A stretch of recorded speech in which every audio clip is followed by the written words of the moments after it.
to Aware. We are dedicated to communicating information that inspires your positive growth and change. Are you interested in a peaceful planet? Are you interested in optimal health? Are you living with purpose? Are you enjoying your life? We realize each person can make a difference, and our mission is to empower your awareness. The choices that you make in every moment shape your life, and we encourage you to realize that you have your own answers and to always listen to your own truth. We invite you to stay aware.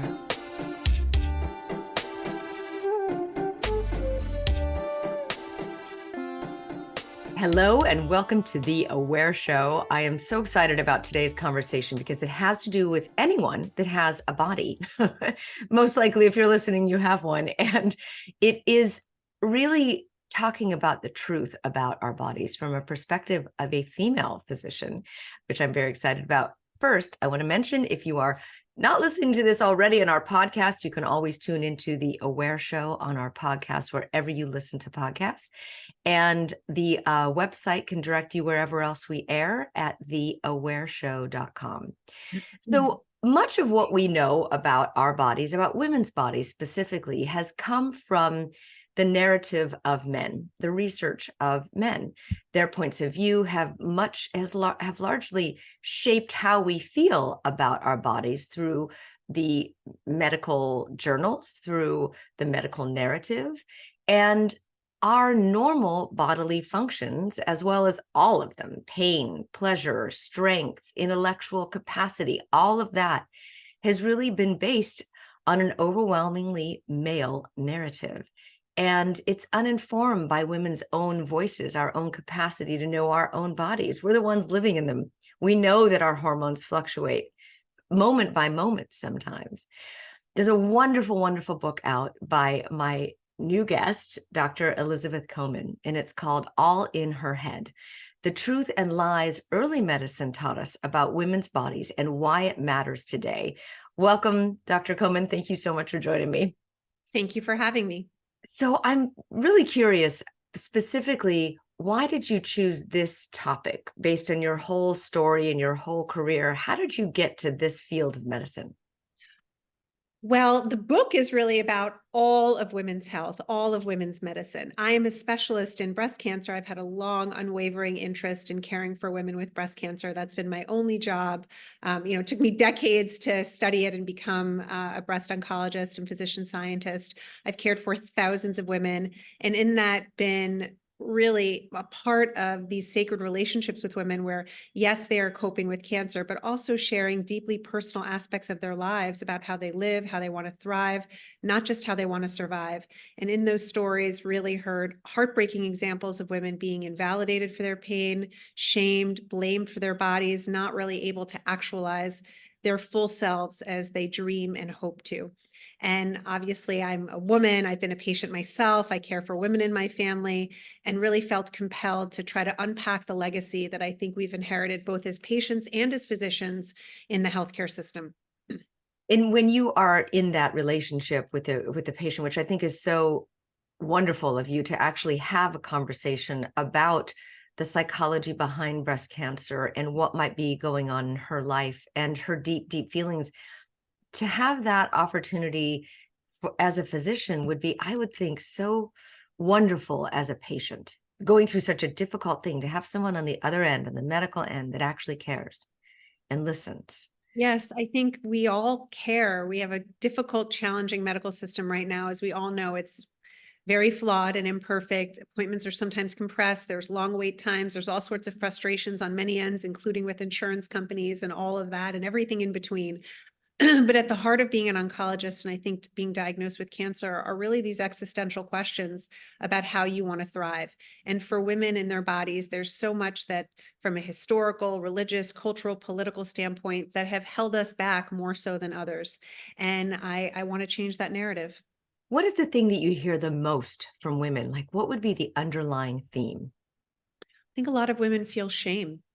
I think a lot of women feel shame and feel the need to apologize for being sick, apologize for missing their mammogram, apologize for their desires, whatever they may be, about how they want to live a better life, apologizing for taking up space, for taking up time. And I think it's tragic. Yes. And what about the whole idea behind how breasts specifically in our culture, historically, through art, through everywhere you see, are glorified? Yeah. I think it's very, very complicated. And obviously, my job involves a lot of understanding how, for an individual woman, their breasts matter to them. There are some women that say, I want a bilateral mastectomy, meaning remove both my breasts, even though I had a tiny lesion. I know I don't need this big surgery, but I never was attached to my breasts. I don't want them. They don't contribute to meet my quality of life. And there are other women that make very different choices. And I think the key to a precise medical care system is one that's able to see each woman as an individual for what different body parts mean to them, because no woman has the same story about their body. Isn't that true? And we all come from different backgrounds. And of course, that shapes things. Now, earlier when I mentioned that much of the narrative of female bodies have come through a male perspective, what do you specifically mean by that? Well, I mean, throughout history, there's never been a narrative in a Western medical society that exalts women's power, their strength, their physicality as anywhere akin to a man. Throughout history, we are the lesser, imperfect version of the reference male, the 70-kilogram white male that goes into every drug that's ever been created, clinical trials, not every drug, but almost. The landmark studies were primarily done on women or on men, and then kind of just dosed for women without understanding how we are so different. And if you look at the rise of medical specialization in medical schools at the turn of the 19th century, these were systems created by men. They were not equal players where there were women and men, or for that matter, any racial or ethnic diversity. These were predominantly white men creating the system that exists today.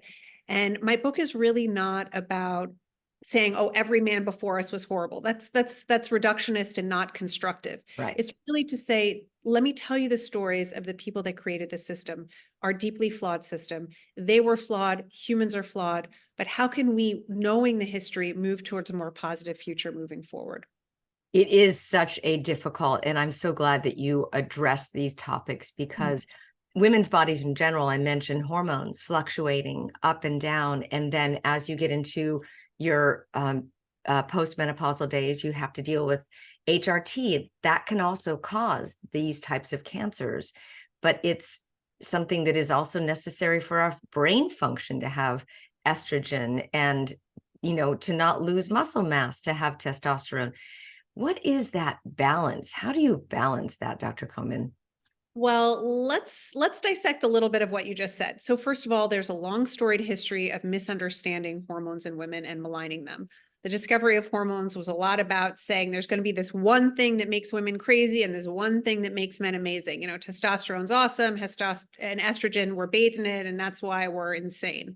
I mean, obviously that's a little bit simplistic to say, but if you look at the lens with which the discovery of hormones happened, there's a lot of misinformation, a lot of bias along the way, and not the recognition that men are going to have estrogen. Women also need testosterone as well.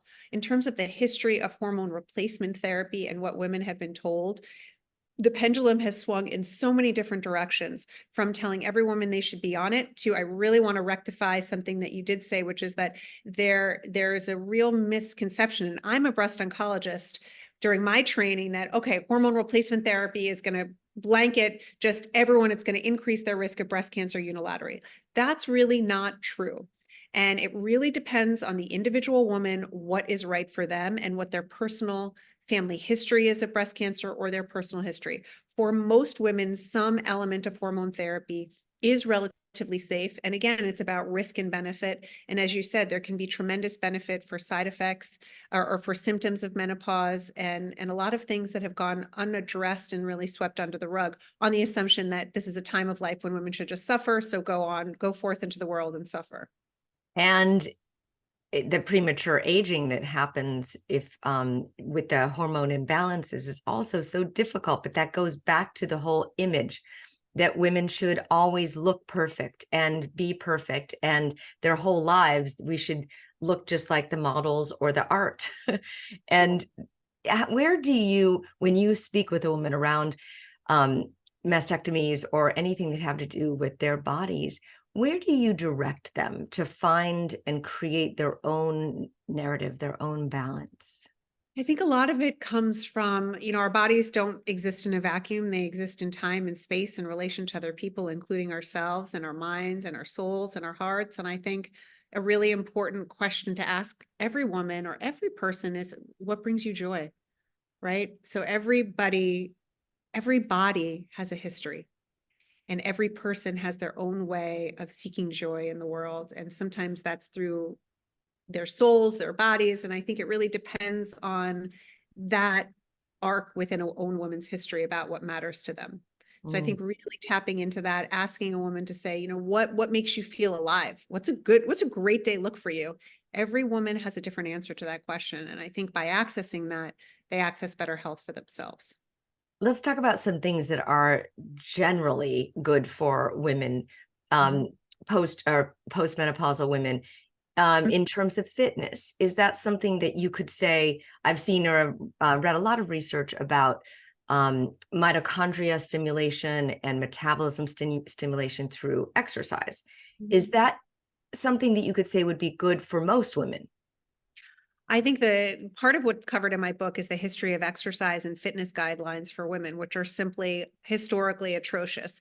The idea was, well, if we go for a run, our uterus is going to fall out. If we ride a bike, our faces are going to be frozen in a grimace because we're exerting ourselves too much, or we're going to be too sexually excited. I mean, just ridiculous stories are throughout my book about what major stakeholders in terms of women's fitness advised women. But if you think about the legacy of that today, so much of what we inherited from that is the idea that women need to be small, maybe even frail as beautiful, as opposed to strong. And strength is so important for women's exercise. There's a lot of women exercising to be, quote unquote skinny and not thinking about their muscle mass. And we know now that you can have a higher fat to muscle ratio and still be thin, fit into size 2 jeans, but your metabolic health and fitness is not good, and you could be suffering from osteoporosis. Mhm. So as we know, particularly as we age, strength training is incredibly important. Making sure women have adequate protein intake is incredibly important. Cardiovascular fitness is essential as well, but we have to make sure that we're teaching women throughout their lifetime how to exercise for their health, and that includes lifting weights. What exactly does lifting weights do for bone density? I've heard it a million times, but could you explain a little of the science? Well, yeah. So when you do weight bearing exercise or you lift heavy things, you're putting a load on your bones, which in turn stimulates them to be strong. You're training those bones to have a stronger bone density, to have a greater scaffolding in your body. You need your skeleton, you need your scaffolding more than anything as you get older, particularly, as for balance, for strength, for risk of falls. Women who rake a bone, as a huge cause of comorbidity and poor health as women age. And so there's so many different mechanisms by which strength training helps improve our overall health. True. And then the cardio, of course, is great for your heart, for Mhm. Yeah. cardiovascular fitness going forward. Yeah. But the gym can be intimidating. I've been a dancer my whole life. I've worked out my whole life. I played varsity sports my whole life. And still I was not somebody who properly knew how to strength train. Even just this year is when I've really been learning. And I think it takes a lot of coaching and guidance, and it can be intimidating when you walk into a gym and you see all these guys exercising and you're like, well, I don't know how to lift. I don't know how to properly lift weights, because Right. you can be prone to injury if you don't learn properly. Absolutely. Absolutely. Um, so can we talk about your perspective around hysterectomies? Mhm. And um, I don't know where I heard this, but that the hysterectomy, well, if you could explain a little bit from your perspective, the history of it, a little bit about why people would need it, and what it would do to someone when living with a hysterectomy. Well, really going back in time, the word hysteria comes Yes. from the Greek word for womb, when there was this, throughout history, this idea before they really understood the anatomy that the uterus was tethered in place, that, women were crazy and hysterical because the uterus wandered, right? And throughout history, this organ has been maligned as kind of the source of all our crazy ills. And obviously we know that's not true. up until modern, when thinking about modern medicine today, when you're referring to a hysterectomy, you're referring only to the removal of the uterus. And there can be lots of necessary reasons why that happens. That could be a woman has fibroids, she could have, uterine cancer. There are different reasons for why a woman might need a hysterectomy. Other types of gynecological surgeries that were done in the past, improperly, were the removal of women's ovaries because she had political views or was too sexual, or they accused her of being an nymphomaniac. There's a long, horrible history of removing the uterus, removing the ovaries, removing the clitoris from women that were simply not behaving. Obviously, that doesn't go on today, but in more recent history, there was the forced sterilization of women in prisons, or for women who had mental compromise. And that obviously doesn't go on today to the same degree, but definitely a horrific past. It's been throughout medicine. I mean, we know the Tuskegee experiments were completely unfair to the African American community. There were a lot of experimentation that I think is worth bringing to the forefront. Well, when you talk about the Tuskegee experiment, the same people that were really behind that around the same time, and that was, of course, when there were people being treated, not African Americans, not being treated for syphilis, even though we had the treatment for it. That led to, just horrific deaths, complications when For generations to come. generations to come. It's Mhm. horrible. As in parallel to that, and unfortunately aligned with the same mentality, there was a law that allowed, during the same period, women to be forcibly imprisoned and treated for suspected syphilis with mercury or arsenic, even before there was penicillin, as part of something called the American Plan. There's an incredible book by a man named Scott Stern that's called The Trials of Nina McCall, that goes over when she sued the government for being forcibly treated for syphilis. If a woman looked like she was promiscuous, if she was riding a bus by herself, if she was in a store by herself, police officers could arrest her. They could force them to have sex with her, or force her to have sex with them. She could be in a containment camp and treated, and forcibly treated and examined and kept there. This is a part of history that most people don't know about, and it occurred to thousands of women in American history. When was this? What So age? around the 1930s, 1920s, 1940s, what this really speaks to and continues to inform today is the idea that women are, dirty women are responsible for sexually transmitted diseases. And it's the innocent man that gets infected by, the dirty woman. If you look at war advertisements, you'd often see the soldier is like, don't you think this girl is clean, but she's not. You don't have the reverse for the man. You think this soldier is clean, but he's not. And, I've been privy to really heartbreaking stories from women that felt shamed and blamed for contracting a sexually transmitted disease from someone that didn't tell them that they had it. What is your belief that this goes back generations? So say this happened in the 20s, unbeknownst to someone who's alive in the 50s. Do you feel that the cellular generation carries forward? What's your perspective on that? You're talking about generational trauma? Mm-hmm. I think there's a lot of work that still needs to be done about, certainly we know that we carry some of the trauma. There's all sorts of ideas about whether our grandmother we inherit that from our ancestors. And I think that is hard to unpack biologically and spiritually, but I think the experience of the women that come before us undoubtedly informs our health today, both directly and indirectly. My book is dedicated to the pearls in my life. My great grandmother who died from violence, my aunt who died from cancer, and my daughter who is also named Pearl. And, the idea of generational trauma to women is certainly one that's very near and dear to my heart. And I think to many women as well. You are here to break the cycle, aren't you? I'm trying. Well, you are doing an amazing job by bringing this information forward, and it's difficult to hear. People don't want to hear that women have been treated this badly. We just thought we couldn't vote. We It has thought we been. couldn't vote. We thought we couldn't vote, but it's interesting. I never knew, for example, that bicycles were the symbol for the suffragist movement, because they were in part what gave women mobility from their homes. You didn't need a horse and buggy. You didn't need a chaperone. You could get on a bike and be free yourself. Well, one of the things I cover in the book is the history of doctors coming out in major medical journals, along with newspapers, saying that, well, ladies, if you ride a bike, it really just means you're masturbating all the time. And that's for you. And if you're doing that, you're going to get scoliosis, you're going to get your face stuck in a grimace, you're going to develop bulky muscles. Where have you heard that before from exercise? And you're going to look grotesque, and you're not going to be able to have children. And basically, that's what you're here to do, have children. And so think about the language. Bulky muscles is still carried through today. I was Yes. looking up a Pilates class nearby, and one of the frequently asked questions was, am I going to get bulky muscles from doing Pilates? Why is that the question that we're asking? Why is it not, am I going to get stronger from this? Because I need to be stronger. Yes. My goodness, if you could get muscle definition at any age, it's fabulous. I mean, Exactly. that's a win. Yeah, it's definitely changed a lot. I mean, look at the field of plastic surgery. And I mean, I live in California, so it is, you could go to a dentist and they would offer you Botox here. Yes. Well, capitalizing on the fear of aging, particularly for women, is not new.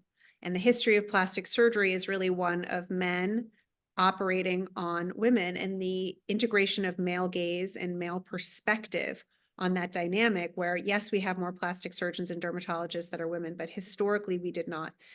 Plastic surgery was built as a reconstructive field for battle wounds, really, right? During the Civil War, World War, Right. when ammunition caused such horrific and weapons caused such horrific injuries. But out of that was born, along with the rise of anesthesia, the ability to operate on healthy people that said, I want to fix something about myself.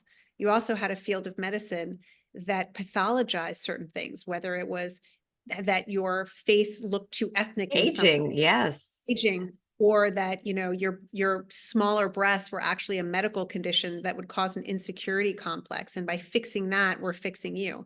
And there is some, you know, there's the duality of plastic surgery. In some ways, it can be very empowering to women to age as they want or change their bodies as they want. On the other hand, depending on how that's delivered and the internal messaging there, it can be very punishing to this day.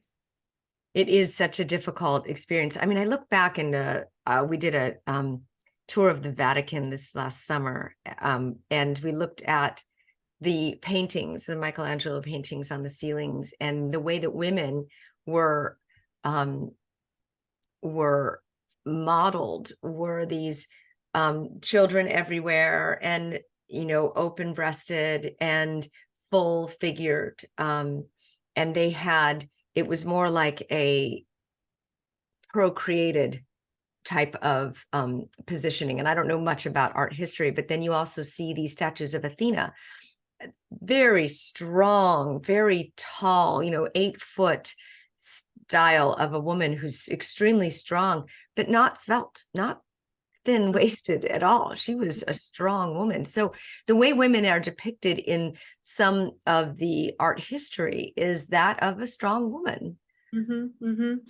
I think that's a beautiful way of thinking about it. And there's a lot throughout art history, but there's a Where to lot go of, wrong? well, I think Say. it depends on the era. It depends on the influence. I think if you look at heroin chic, or you look at consumptive tuberculosis, romanticization of the frail, pale woman coughing up blood as kind of this beautiful, ethereal woman. Smoking cigarettes. Cigarettes. The history of getting women to smoke cigarettes was really through an ingenious PR campaign, which involved using a psychiatrist, Dr. Brill. So Dr. Brill was acquired or consulting tobacco companies and basically said, this is a huge market for you, but you have to, because women weren't, it was considered grotesque for women to smoke on the streets. But what they did was organize for an Easter parade, beautiful women to come out and show that they had these torches of freedom.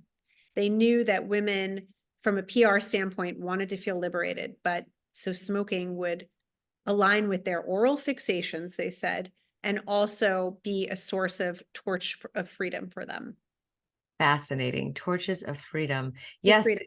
Yes, it was very glorified. And you see in old movies of the woman that came in with the long cigarette and the, you know, the black dress and so forth. It was definitely a marketing campaign. There's so many more facts like this in your book, which I find fascinating. You've really gone through, because, and I love that it came from your experience, your clinical experience with other women that have gone through time after time of speaking with you Mm. about what has impacted their bodies.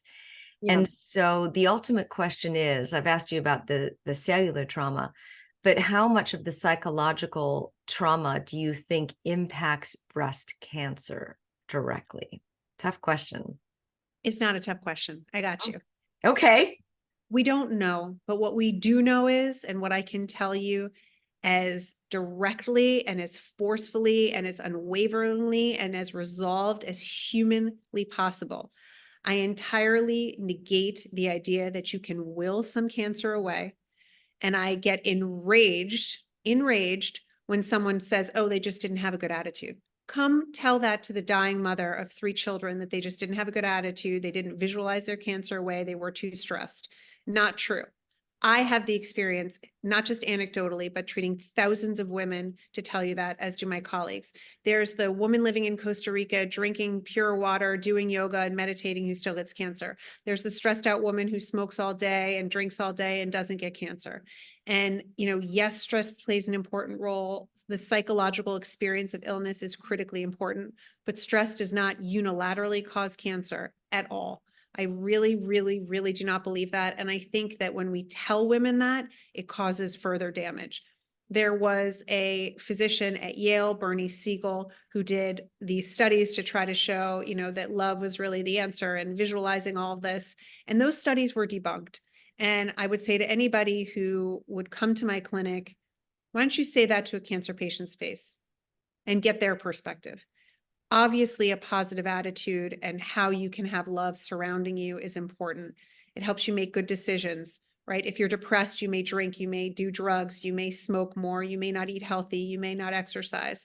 But again, I will repeat, the idea that stress unilaterally causes cancer is just, I will take that one to the grave, that it does not cause It's cancer. interesting. So it's not the number one cause of disease. I don't believe so. No, I think and anyone who claims to say that they know that, what is stress? What is stress? Is that It's the highly functional, anxious person who writes a book and has 3 children and is able to function in the world as an oncologist? I'm here, I mean, stress, anxiety, some of those things can be very forceful propellants in our lives. I think it depends on how you look at it. And right. you know, but eating well, leading a, relatively balanced life, whatever that means, that's all important. But I think we have to be very careful about the language that we use, because I think it can be damaging to women in their health. If you just sleep better, you'll be okay. So it's not related to cortisol and stress hormones and all of that. Well, there's a lot of work that needs to be done in that setting. Excess cortisol is not a good thing. It can cause Cushing syndrome, Cushing disease, all sorts of dysregulation. But I think we just don't know enough to say that stress alone causes cancer. And there's so many different kinds of stress. There's a good stress, then there's, like you mentioned, the mother of 3 and the author and the traveling the world type of thing. That could be great stress. Exactly. Yeah. Exactly. I think Yeah. that what we really have to think about is, how do women feel good in their bodies? If they are stressed, what are they stressed about? And how do we mitigate that? There's lots of pressure on women in society. You've got women working and then doing all this emotional labor at home and caring for everybody else in their lives and their world, but not themselves. That's not ideal. Is stress making you miss your colonoscopy, your pap smear, your mammogram? Obviously, there's lots of downstream effects of what the stress response does. But in terms of trying to relate hormonally what cortisol does to behavior, it's very, very, very complicated. Interesting. And then how does that relate to hormone balancing? Stress. Yeah, I mean, I think we know that excess cortisol, again, from not sleeping, too much anxiety, or stressed out lifestyle, and again, poor sleep, is not good for our overall health. It contributes to diabetes, heart disease. Maybe there's a role in, some cancer related findings.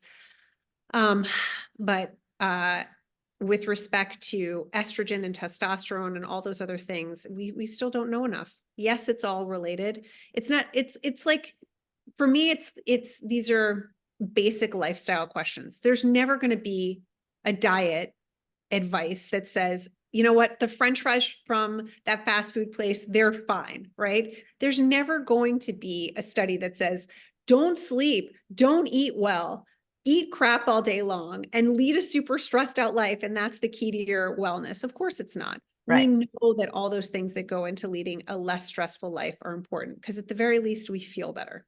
Hmm. So I mean, I agree with you. Yes, that's always going to be a good thing. And it does help balance out your mind, at least. Speaking of your mind, the book, All in Your Head, All in Her Head, um, you talk about some of the things we've talked about here about lies early medicine taught us. What about some current truths that we can tell ourselves about our bodies and our breasts and our ovaries and our hormones?